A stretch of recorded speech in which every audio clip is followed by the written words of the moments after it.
Good morning and welcome to day 3 here at IPC Apex Expo. It's the last day of the show and time for the show roundup. Delighted to be joined by Mike Skinner. Nice to see you again, Mike. Thank you, Trevor. Okay, so we've had a really busy show, a lot of new tech at the show.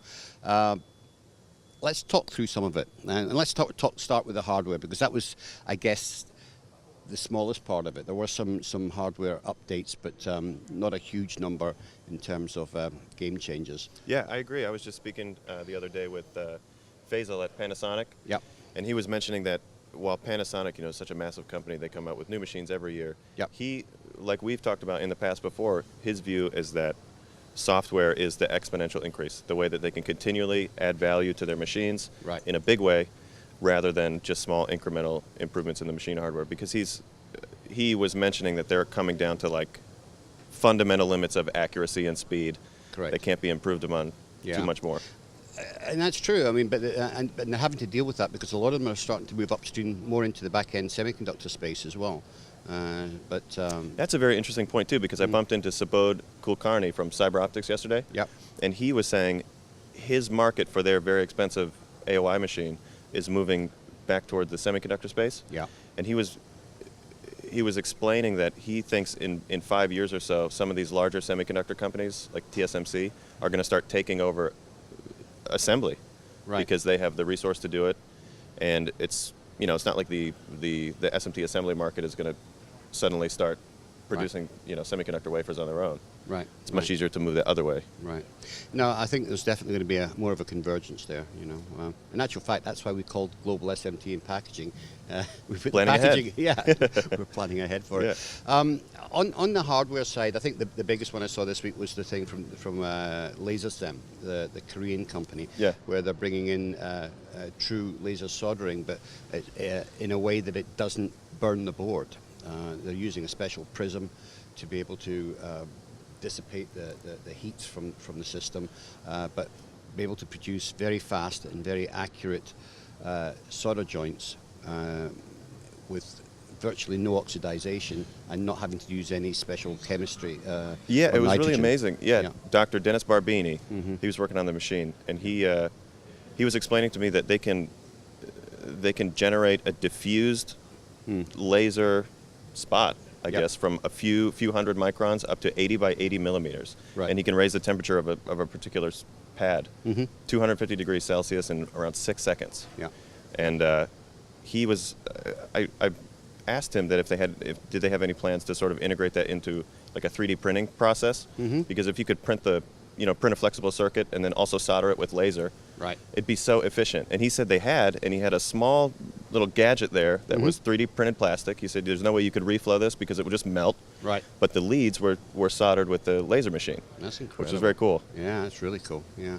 So on the software side, of course, the big news here is the official introduction of CFX, the Hermes CFX standard, which has now been officially recognized by IPC, and the demonstration line upstairs in the second floor. Yeah, it's neat to see it being adopted, and I think as customers begin to demand more sort of total factory control, and more traceability, I think we'll see even some of the larger players that already have their own software begin to maybe begrudgingly adopt CFX as well.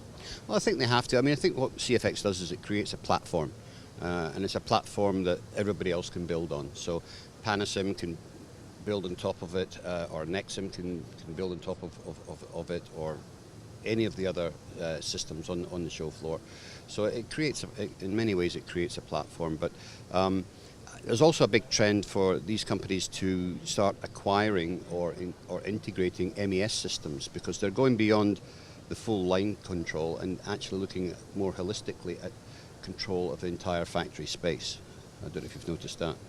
Yeah, I think that's interesting too. And we've seen like ASM over the last year acquired Critical Manufacturing. Yeah. Yamaha's got an MES system. Yeah. Of course, the Siemens Mentor acquisition that brought in an MES component into that space. So it seems that they want to have control of the supply chain of materials to the line, as well as control of the line and even out the other end into final box build. So that is an interesting area. And it brings some other pressures along with it, because if you're getting the equipment to the line quicker, then that puts pressure at the line for faster changeover. So you need to be able to have stencils that change over quicker into your stencil printer. You need to have be able to hot swap feeder banks and things like that, so that you can keep continuous production. Because I think that's the big aim of the smart factory environment at the moment. And someone doing it the best right now we see is Hanwha. Yeah. With their stencil printer that can hold, I believe, up to 10 or 11 stencils for auto changeover at this point. Yes. I think back at SMTA they had one that was demonstrating 8, and now they've improved that a little bit. And then also with their new that modular component mounting machine, that it's dual gantry, and he was explaining that you can be swapping out your materials and your feeders on one side while the other side is running production, up to, I think he said the Johnny Nichols was mentioning that it's a 20 spindle head, and I mean by stacking these basically 3-foot long machines together, you can match the speed of some of these the bigger players. Right. Well, that's an interesting point, because that was another major innovation this week on the hardware side from Micronic. They literally put 3 machines together, as you've just mentioned, which has brought up a CPH capacity of 100,000 CPH. So they've moved upstream from the mid-range bracket into the high volume bracket. They're becoming major players, which is quite interesting, because for years some of the bigger high volume guys like ASM, etc., have been trying to move down into their space. Here's an example of the mid-range guys moving upstream into the high volume space. Yeah, it's interesting. Yeah. So looking at other developments on software, there are a few. There's some we can't talk about, unfortunately, that we saw under wraps. But let's just say this much, that materials management is obviously going to be the next step. Once we've finished controlling all of these machines and making them talk to each other, we're going to be looking at materials characterization and how they behave and perform. Yeah. And as far as just materials management with this ongoing component shortage, and we're not sure how long, trade tensions are going to last between the U.S. and China, things that we've talked about in the past. But well, one of the biggest things we saw this week was, of course, one of the panel discussions we had on Tuesday around the subject of counterfeit components and component shortages. If they can get this technology into full production, that would be a huge game changer, because counterfeit is a multi-billion-dollar issue in this industry. And if we can get unique markers built into components that are linked to a blockchain system that can't be hacked, and you can then trust your original supplier, that's huge. And it would get rid of some of the necessity to use things like X-ray component counters, or X-ray you would still use X-ray, but X-ray would be used as a quality tool rather than a verification or looking for counterfeit. But yeah, it certainly would. You wouldn't need as many labels. So you'd have one 3D label that followed the component throughout its life. So lots to see. I mean, it's been a very, very interesting, very busy week, and a huge amount of innovation. Yeah. So I think that's about it. Any other takeaways? It's been a big week. Yep. That's just about it. Yeah. Okay. All right, Mike. Thank you for joining us again. It's always great to catch up. And we, of course, we continue to enjoy the support that US Tech gives us with these programs. Yeah. Thank you very much, Trevor. Yeah. So we'll look forward to seeing you next time, which is probably going to be Nuremberg. Yep. SMT Connect. See you there. Okay. See you then. Coming up after the break, we're going to be talking with another sage from the industry, Mr. Keith Bryant.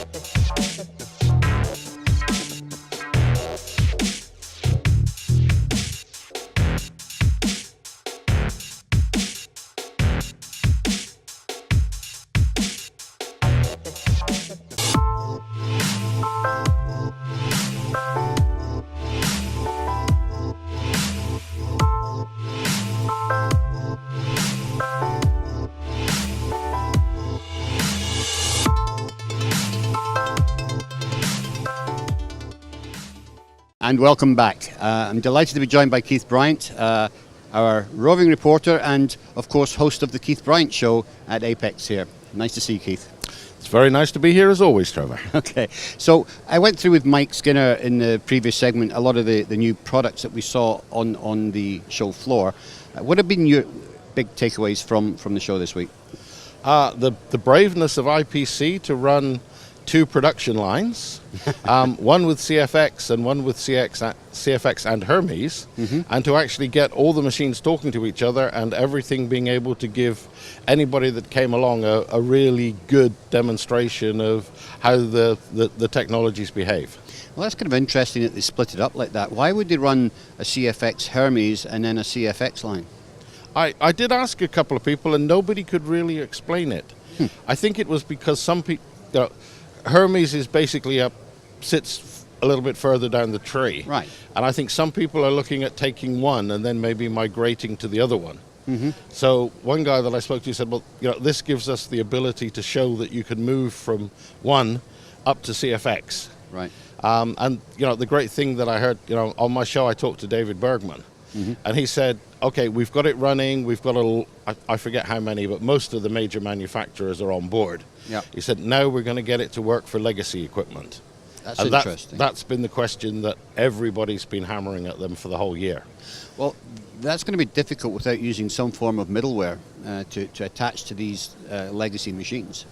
Exactly. Yeah. And there are obviously 2 ways that goes forward. It's an independent software company who does this, or it's the companies themselves who are selling the machines who come up with something that's backwards compatible. Right.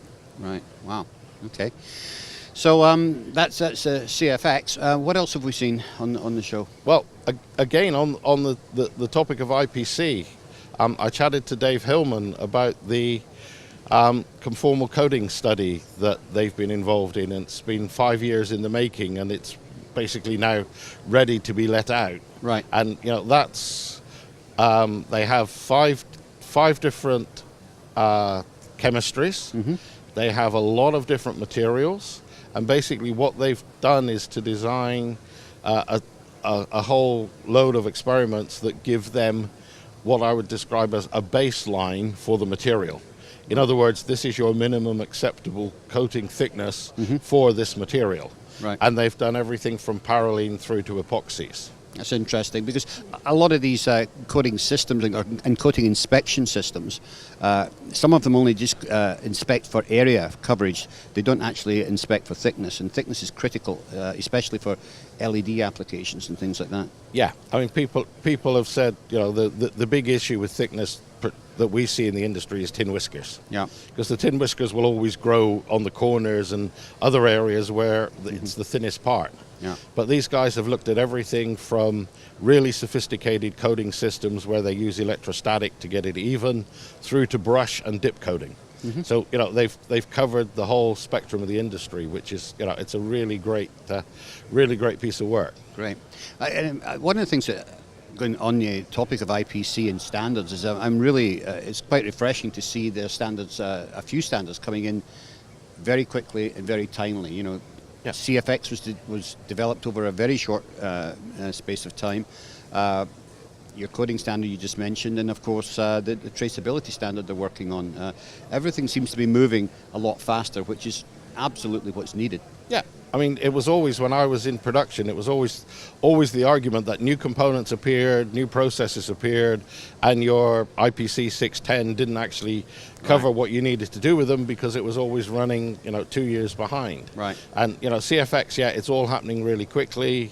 The IPC guys say they're now talking to the Japanese to try and come up with a global standard, even to enroll maybe the SexGem standard for semiconductor into the same kind of process. Wow. So we end up with a global controlling influence, which is that would be amazing. And now it starts to make sense why they're running 2 separate lines up there, because obviously they could, for example, use the Hermes CFX, or they could use the Jara CFX, because the Jara the Jara standard is very, very similar to Hermes. Yes. Yeah. And it's good that it's all coming together and it's topical. Right. Even the conformal coding. Yeah. You know, 5 years ago when they started, conformal coating wasn't really a big deal.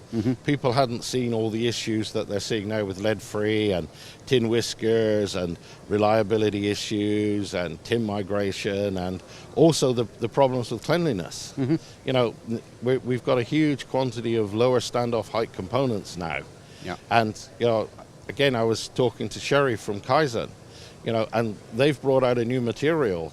And it's not really about how clean it is. It's about the fact that it can get under the really little devices much better than deionized water.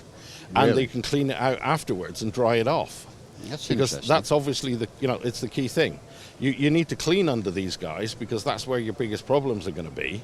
Right. And not only that, but you know, you need to be able to dry it off afterwards because the last thing you need is water and chemistry trapped in a small environment where there's going to be electricity. Well, that's right. I mean, anything that's sub 1 millimeter standoff is very, very difficult to clean. Yeah. You know. Yeah, these guys are talking now about being able to get into QFNs. Right. That's incredible. Right. Well, a lot of technology here this week, Keith. It's been a fascinating week. It's been really good. We've had a really good attendance up at the conference. We've had a good attendance. People coming up to look at the CFX line because it's actually upstairs. It's not on the show floor.